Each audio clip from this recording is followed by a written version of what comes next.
German journalists, election monitors in France, American military experts. What do you think they all have in common? That's right. They all agree that Russia is the most democratic country in Europe, a stronghold of reason and stability. Уже давно Россия была у меня в сердце. Зачем, я не знаю, потому что это выше, чем рациональный. У меня открыта прорусская позиция. They are all regulars on Russian state TV. Thanks to them, the Russian viewer can know the truth about what life in Europe and in the West in general is really like.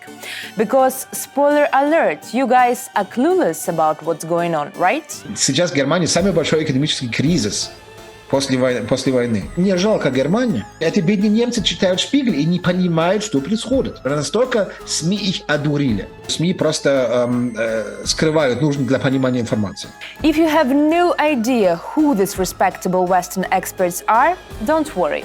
Russian state television is truly a place of miracles.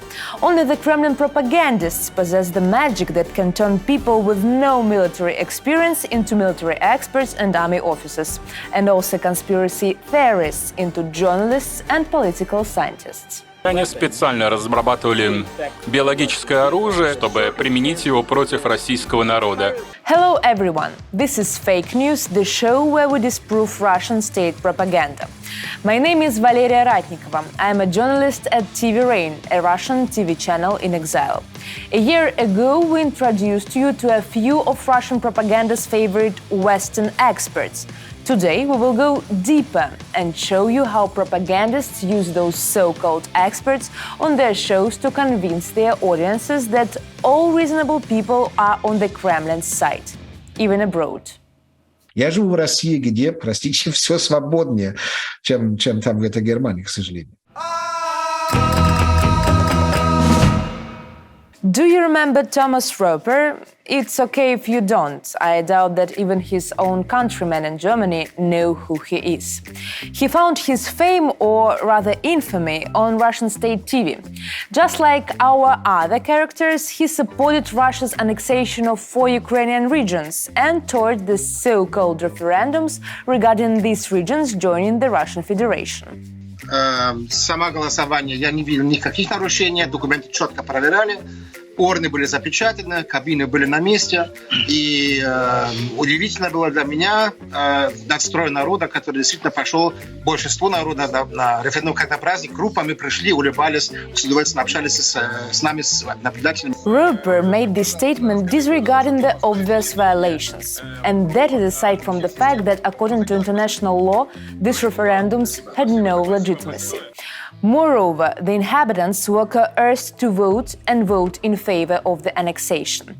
Here's an example of how the Russian armed forces canvassed neighborhoods and forced people to fill in ballots for themselves and their family members.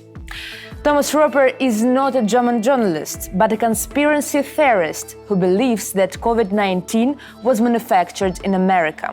He has been living in Russia for around 20 years and keeps true to himself. This year, he once again attended the so-called elections that were held in the annexed regions. Я не ожидал ничего сверхъестественного, тут был плановые выборы, поэтому организация была на высшем уровне, это я ожидал. As a reward for his loyal service to the Russian propaganda, Maria Zakharova, the director of the Information and Press Department of the Ministry of Foreign Affairs, agreed to be interviewed by Röper. I guess this was supposed to prove his non-existent journalist title to the Russian audience.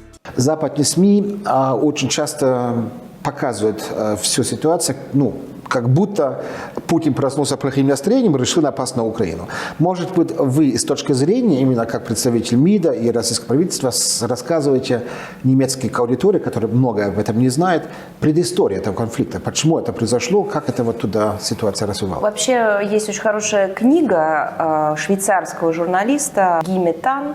Книга так и называется «О тысячелетней ненависти западного мира, западного сообщества к России».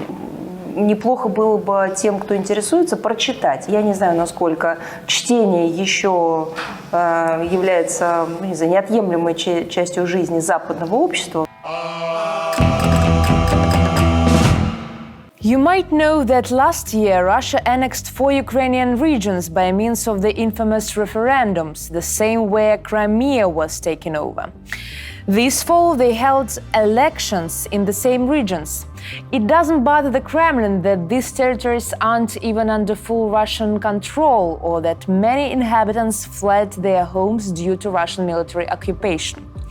The most important thing is to create a visibility of peace and prosperity on TV screens. And the tools that help Russian propagandists build this face image are none other than the so-called international observers, handpicked by Russia, of course. В новых субъектах Российской Федерации, Донецкой и Луганской народных республиках, Запорожской и Херсонской областях состоялось знаковое событие. Завершились первые выборы по российскому законодательству. Присутствующие международные наблюдатели из стран Европы, Азии, Африки, Латинской Америки, которых запугивали, но которые все-таки не побоялись приехать, высоко оценили уровень организации выборов и их соответствие демократическим стандартам. Maria Zakharova is adamant about proving the transparency and legitimacy of the elections that took place in occupied regions under martial law. To prove these ridiculous claims, she brought in this guy.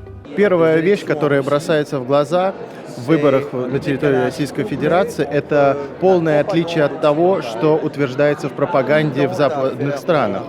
В частности, там заявляется, что Российская Федерация является страной третьего мира в электоральных процессах. Но правда заключается в том, что Россия – это страна, которая смотрит в будущее. Allow me to introduce Arnaud Develay, a French lawyer who gets cited by the likes of Vladimir Solovyov, the main Russian propagandist. To our French audience, have you ever heard of this guy and his expertise? On Russian state-owned media, he's presented as an independent international observer.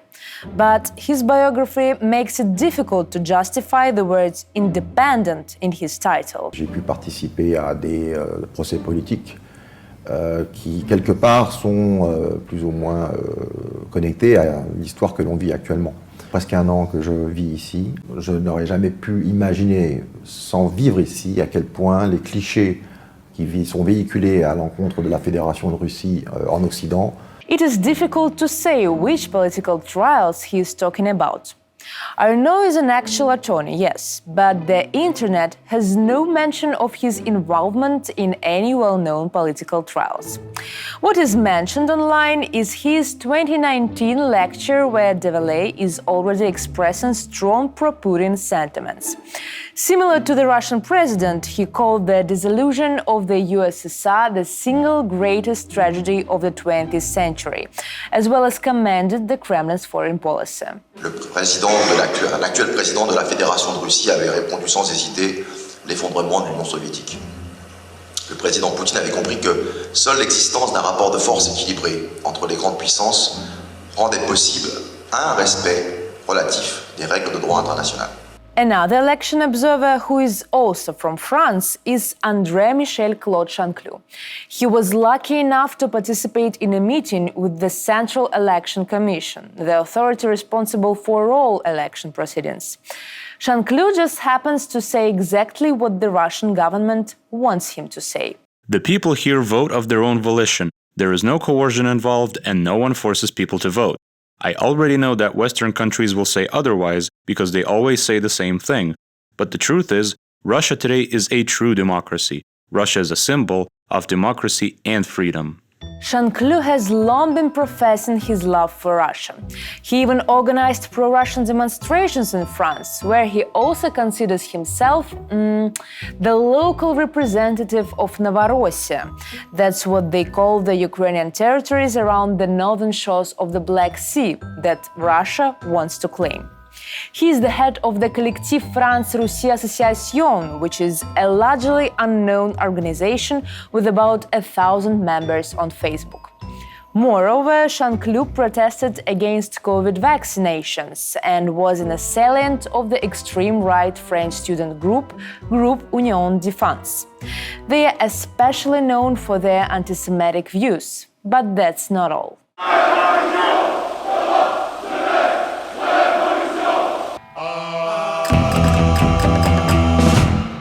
Vito Grittani is a diplomat and international expert from Italy. At least that's how he's presented on Russian TV. In reality, his former jobs include being a representative for the Ministry of Foreign Affairs of Abkhazia, a breakaway region of Georgia backed by Russia in 2008. A passport of the internationally unrecognized Republic of Abkhazia was a bonus.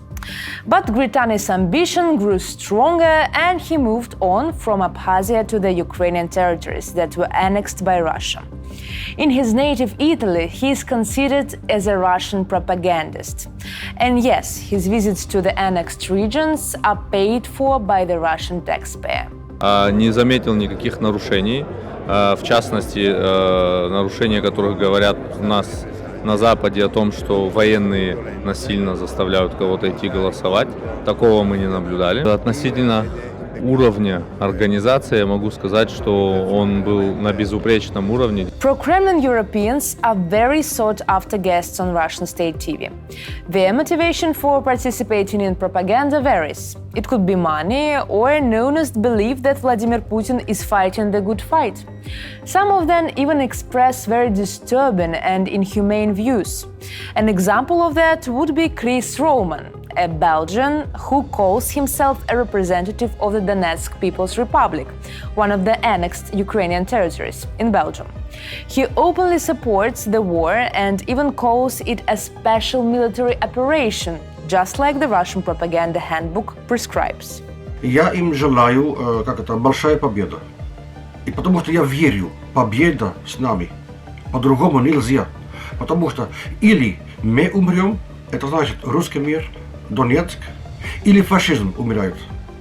И я уверен, что этот фашизм умирает. И умирает на 100% этот год. Roman even attended the concert dedicated to the anniversary of Russia's invasion into Ukraine, which was held in Luzhniki.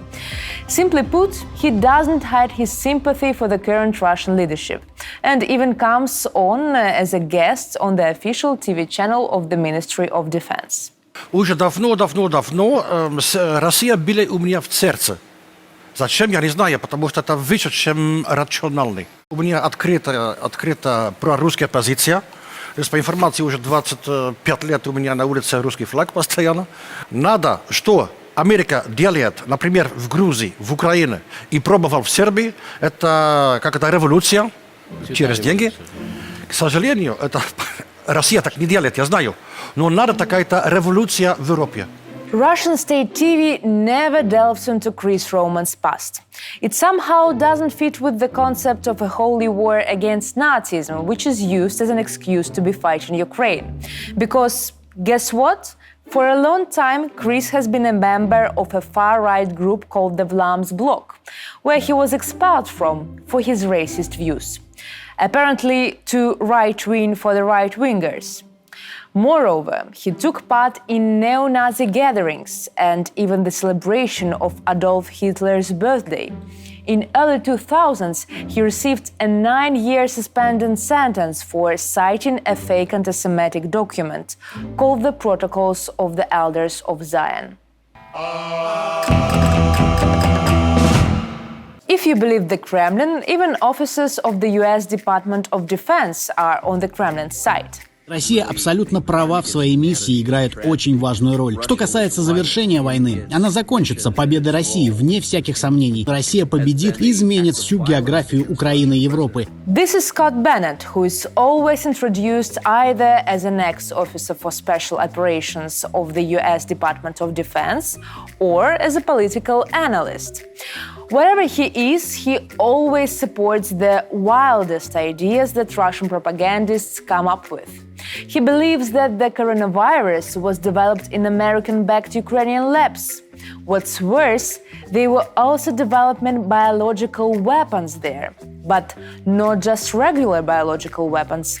It is weaponized birds that carry a deadly virus, but it is only deadly to Slavs. Они специально разрабатывали биологическое оружие, которое конкретно нацелено на ДНК славян, чтобы применить его против российского народа. Вся эта история — это самое ужасное военное преступление, которое человечество когда-либо знало за свою историю. Я считаю, что это просто кощунство, это какое-то маниакальное стремление к мировому доминированию, это полное безумие, и тем не менее США этим занимается.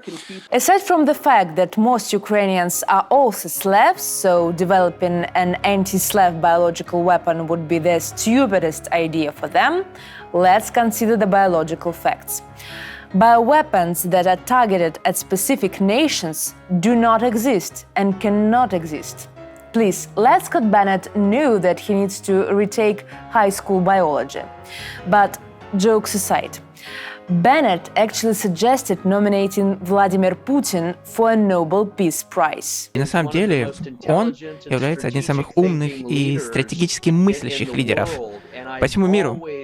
И я всегда восхищался его патриотизмом, его любовью к народу, его любовью к своей стране. И он представляет собой действительно того человека, который идет на все возможные усилия с тем, чтобы достичь мира. Bennett's main object of criticism is, of course, the US. While living in the US, he quite seriously supports the idea that President Kennedy was killed by the CIA, that trans people are crazy, and that his country is an evil empire. Yes, he is repeating Reagan's famous words about the USSR, but in the US direction. Америка перестала быть страной любви и правды. Это смысл как раз-таки деформации, которая сегодня происходит политически, культурно, социально.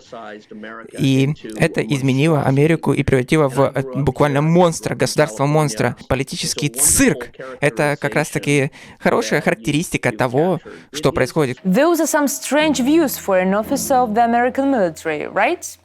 Well, the truth is Scott Bennett was never an officer of the American military. His life story deserves a Netflix adaptation. Once, he dressed up in military uniform and in this disguise was able to score subsidized housing for himself. He lived in that apartment for 3 months until he was caught drunk driving in possession of a weapon he had no right to bear. He was sentenced to 3 years in prison for misrepresentation, unlawful possession of firearms, and illegal wearing of military uniform. However, none of this stopped the Russian propagandists from presenting Bennett as a military man and analyst. У нас сейчас будет очень необычный собеседник, человек, который, по-моему, вообще ничего не боится по определению, потому что все, что хотел в этой жизни, он уже отбоялся. Доктор Беннет у нас на связи, бывший офицер спецоперации США. That's all for now. If you like this video, please like and subscribe, and let us know in the comments which Western propagandists we should tackle next. This has been Valeria Ratnikova and the show Fake News. See you soon for more insanity.